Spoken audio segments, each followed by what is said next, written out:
At nandito na tayo ngayon sa one of the tourist spot dito sa Ilocos, ang Bantay Bell Tower at Watch Tower na rin. Ito po ay ginawa noong 1591. At mamaya papakita ko naman sa inyo ang simbahan naman na ginawa noong 1592. Isang taon lang ang diferensya pero napakaganda pa rin. Siyempre, very historical ang mga places na to. So sa lahat sa inyo, kung pagdadaan kayo ng Ilocos papunta ng Vigan, daan po kayo dito para makakita naman kayo ng one of the, sabi kong oldest ng tower dito sa Pilipinas is the Bantay Bell Tower at Watch Tower.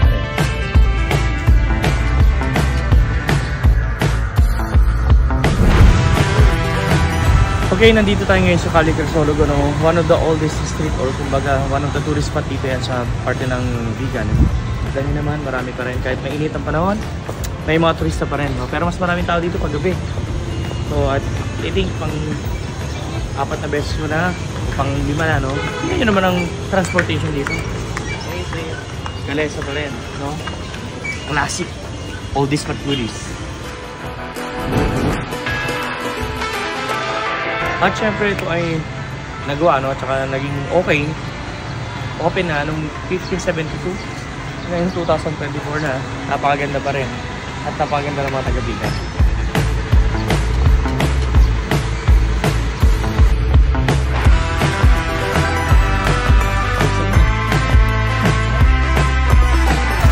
Yung ginamit ni FPJ Isang bala ka lang dito. Isang goma ka lang. Island souvenir ha. Pag orange, islands. Ayun, so mapapansin nyo may mga inasal. 1572 yung mga inasal dito. Joke lang. Yung establishment lang 1572. So mapapansin nyo may mga kainan na rin dito, mga like Jollibee at kung ano, meron na rin dito sa Vigan. At ito na yung kapatid ng kapitbahay ko. Naghihila na karito.